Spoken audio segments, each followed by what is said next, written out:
are nights when the desert outside Las Vegas feels like it is holding its breath, when the neon lights flicker just a little too sharply, and the air carries a tension that cannot be explained, only sensed, like a warning that something irreversible is already in motion. This is one of those nights, the kind that begins quietly but is already destined to end in chaos, the kind where every decision has already been made long before anyone realizes they are standing inside a trap. And at the center of it all is Matt Clark, no longer a man trying to survive, but a man who has fully embraced destruction as his only remaining language. He does not rush. That is what makes him dangerous. There is no panic in the way he moves, no hesitation in the way he executes each step of his plan. The device he prepares is not just a bomb, it is a message, a culmination of everything he believes has been taken from him. Every betrayal he has endured, every moment he was outplayed, every time he was dismissed as a problem to be solved instead of a force to be feared. This is his answer to all of it. Not redemption, not escape, but annihilation. If he cannot win, then no one will. But revenge is never as simple as it pretends to be. Beneath the surface of Matt's cold precision lies something far less stable. His thoughts do not flow in a straight line anymore. They collide, overlap, fracture. Anger feeds his focus, but it also distorts it, pushing him closer to a point where control begins to slip. He convinces himself that everything is calculated, that every variable has been accounted for, but deep down there is a part of him that knows this is no longer strategy. This is obsession dressed up as purpose. Across the city, Nick Newman feels that shift before he fully understands it.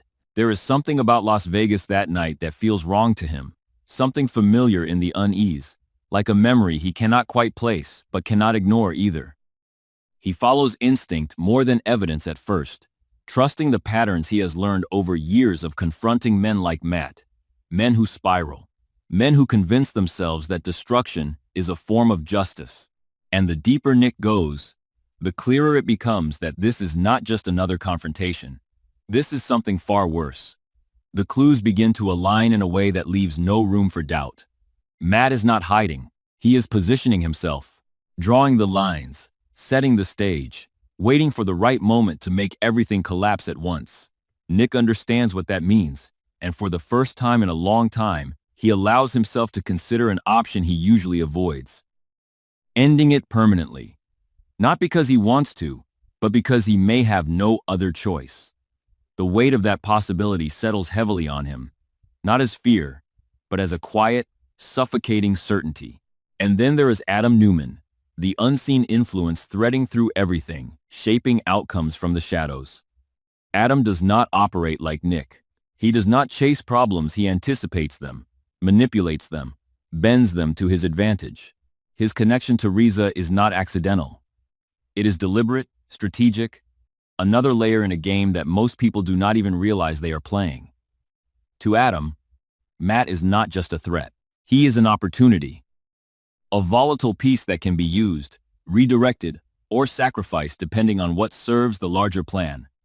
That is where Riza Thompson comes in, and where everything begins to fracture beyond repair.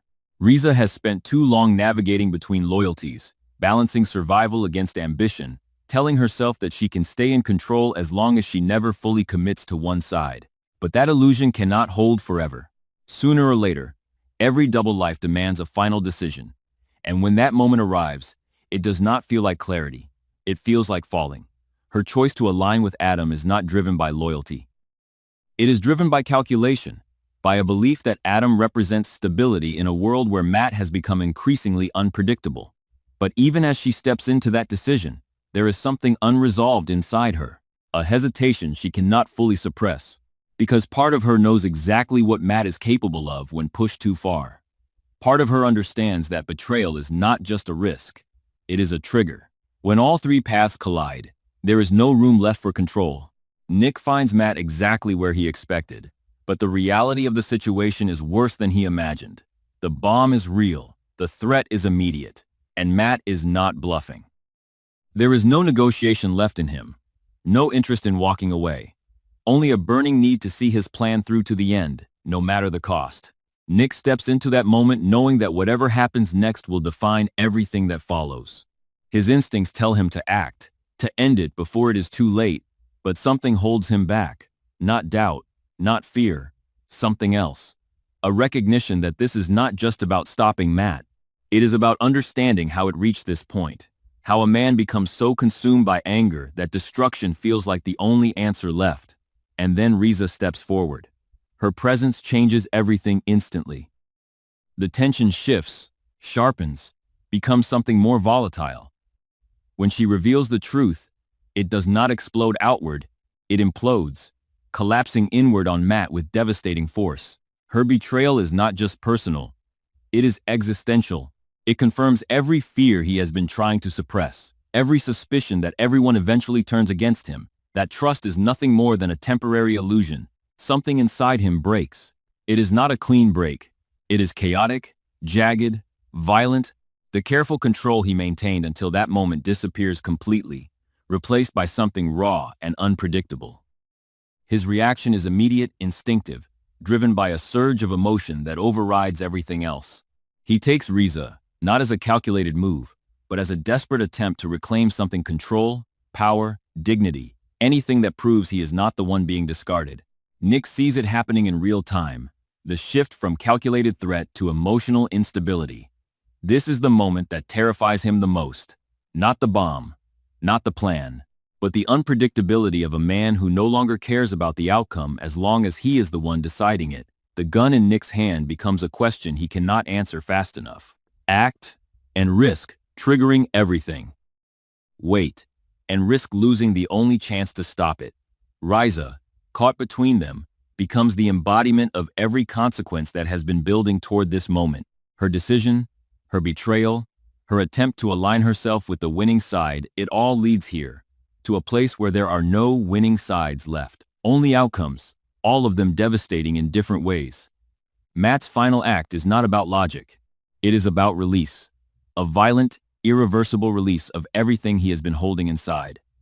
The moment it happens, it does not feel like victory. It does not feel like justice. It feels like silence. Heavy, suffocating, undeniable, and in that silence, something shifts again.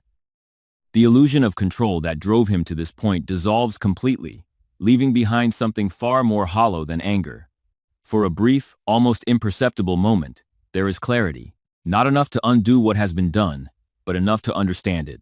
Enough to realize that this was never about taking power back. It was about losing everything in a way that felt intentional.